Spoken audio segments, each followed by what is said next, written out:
যাদের মোবাইল ফোনে চার্জ থাকে না, দেখা যায় দিনের মধ্যে অন্তত ২ থেকে ৩ বার চার্জে লাগাইতে হয়। আপনি চেক করলেন আপনার ব্যাটারিটা ঠিক আছে কিনা, তাও দেখলেন যে ব্যাটারিটা মোটামুটি সব দিক থেকে ঠিকই আছে। মোবাইল ফোনটাও নতুন। কিন্তু তারপরেও চার্জ থাকতেছে না। এর কারণ হলো মোবাইল ফোনের মধ্যে কিছু এমন বাজে সেটিংস আছে যেগুলো সঠিকভাবে সেট না করার কারণে আপনার ব্যাকগ্রাউন্ডে সবসময় চলতে থাকে, প্রসেস চলতে থাকে এবং যে কারণে চার্জ যেতে থাকে। যদি আপনি আজকের ভিডিওটা দেখেন এবং এই সেটিংসগুলো সেট করে নেন, তাহলে আপনি দেখবেন যে আপনার মোবাইল ফোনে একদিন চার্জ দিলে আপনি কমসে কম ২ দিন ইউজ করতে পারবেন। যদি আপনার ব্যাটারি ব্যাকআপ ভালো থাকে তাহলে আরো বেশি টাইম যেতে পারে। তো দর্শক শ্রোতা, কথা না বাড়িয়ে আপনাদেরকে মূল সেটিংস গুলো দেখিয়ে দিচ্ছি কিভাবে আপনারা সেটিংস গুলো করবেন। তো চলুন মোবাইল স্ক্রিনে। সেটিংস গুলো করার জন্য আমাদের চলে যেতে হবে মোবাইল থেকে সেটিংস এর যে অ্যাপসটা রয়েছে সেখানে। এবং অলরেডি আমার এরকম কিছু সেটিংস করাও আছে, আমি আপনাদেরকে দেখিয়ে দিচ্ছি সেটা। এখান থেকে স্ক্রল করে নিচে আসার পরে আপনারা পেয়ে যাবেন display and brightness option, click করে দেবেন।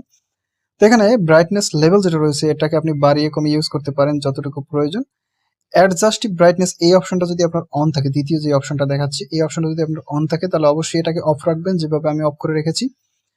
তারপরে একটু নিচে আসবেন, এখানে পাবেন ডার্ক থিম, অবশ্যই এই অপশনটাকে সবসময় অন করে রাখবেন। যদি এই অপশনটাকে অন করে রাখেন তাহলে আপনার মোবাইল ফোনে যেখানে যেখানে লেখা আছে সেই জায়গাগুলো শুধু দেখাবে, আর বাকি সব জায়গাগুলো কিন্তু অফ হয়ে যাবে। অর্থাৎ আপনার মোবাইল ফোনে বাকি যে জায়গাগুলোতে ডিসপ্লের যে কোনো জায়গাতে যদি আপনার লেখা না থাকে বা কোনো অপশন না থাকে তাহলে সেই জায়গাগুলোতে ডিসপ্লেটা অফ থাকবে। তার মানে হচ্ছে আপনার মোবাইল ফোনটার চার্জ অনেকাংশে সেভ হয়ে যাবে। নেক্সট আপনাদেরকে দর্শক শ্রোতা আরো কিছু কাজ আমি দেখিয়ে দিচ্ছি।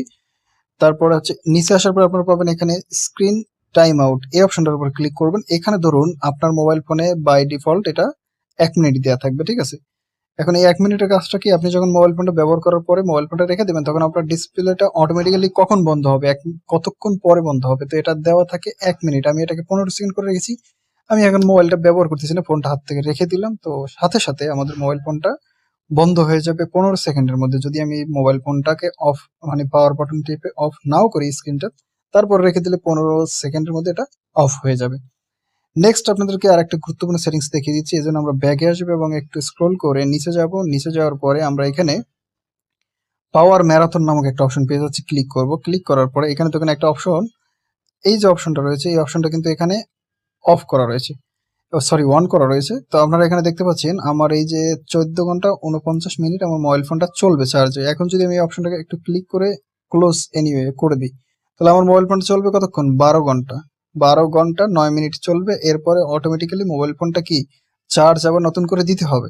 বাট আমি যদি এটাকে অন করে দিই তাহলে আমার এই টাইমিংটা বেড়ে কতক্ষণ হচ্ছে দেখুন, এটা ১৯ ঘন্টা চলবে। ১৯ ঘন্টা ৫৩ মিনিট এটা কিন্তু চলবে দর্শক শ্রোতা। এইভাবে আপনি আপনার মোবাইল ফোনের চার্জিং বাড়াতে পারবেন। দর্শক শ্রোতা অবশ্যই কমেন্টে জানাবেন ভিডিওটা কেমন লাগলো। যদি